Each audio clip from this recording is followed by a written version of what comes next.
Hello mga badi! It's me, ang pinakagwapo. Uy! Jariel, ang cutie boy ng Davao. And welcome back to my YouTube channel. And karun, naatay atuan no? Char, mas wala bitaw ta. Pero, we're having a new discussion about the purpose and function in oral communication. Wait lang, nagutuma, Kasi ako pastel, guys. So, sa patog ihulat, arat na!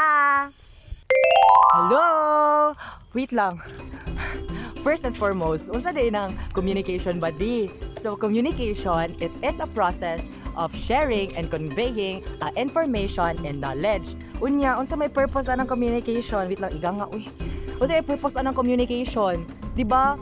So the purpose of communication is to have an effective convey and exchange of information, which is to understand and to have a relationship. Ay, init ba? Padulong ko explainahan, no? Pero natay 5 function in oral communication, no? So first is regulation and control. Kasaba ba niya?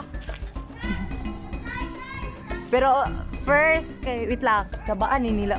First, regulation and control. Unsa man na siya mga badi? So, ang regulation and control, it is a communication that enables control or regulate of behavior in many ways. Sa Bisaya pa, kini nga function kay mag-control sa one or more individuals just like instruction, prescription, etc. Example, si Mitena, kay niadto og hospital kay para magpa-check up kay sakit daw iyang tiyan. Nisulod siya, nakigtok siya sa doktor which is si Doktor Makatigbas about her stomach ache. Unya, ana si Doktor Makatigbas nga mag-take lagi daw siya og medicine 3 times a day. Unya, asa man ang regulation and control anak badi? Tong giingnan siya ni Doktora Makatigbas og take your medicine 3 times a day. The second function is the social interaction. Unsa man na siya, uy? So, social interaction, it allows individual to interact with people in almost all aspect in our life. Example, si Inday nisakay og jeep. Tapos, hapit naman yung destination, no? Destination! Kay namalihog siya siyang bayad sa iyang katapad nga ihatag lagi daw sa driver. Unya, asa man ang social interaction dito, uy? Motong nakit-interact ka sa tao na di ka niya gusto.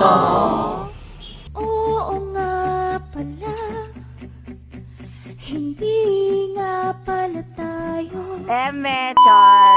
Bitaw, tong namalihog si Inday sa iyang bayad para ihatag sa driver. So, proceed ta sa ikatulong nga function.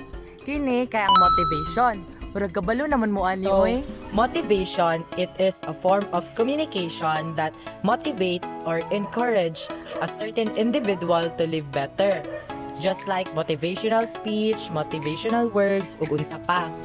Example, imong friend kay gibulagan og uyab.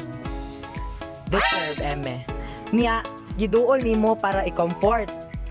O gi-advise na nimo siya unsa or what ways nga unsaon niya pag-face ana nga problem.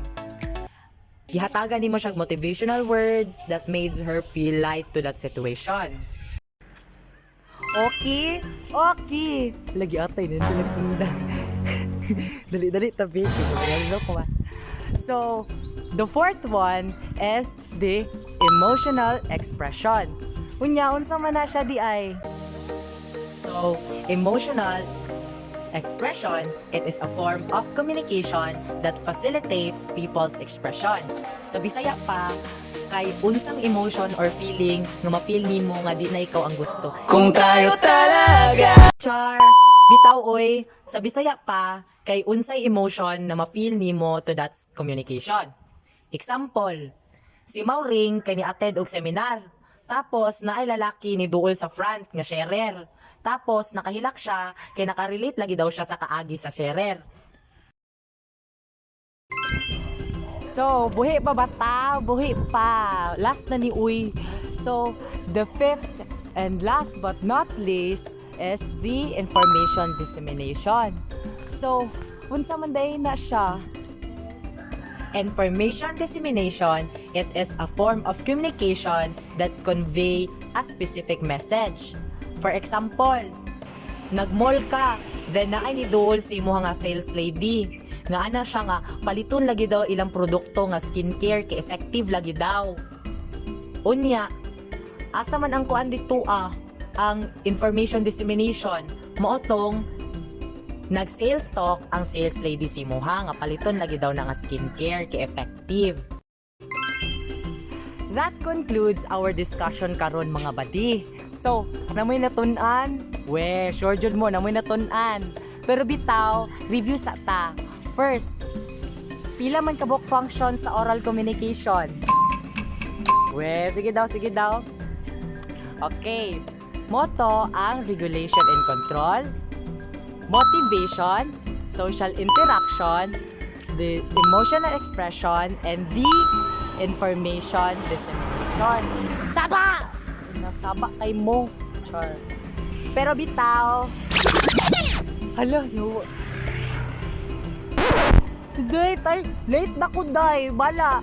Don't forget to like and subscribe. Bye, guys. Bye, mga badi.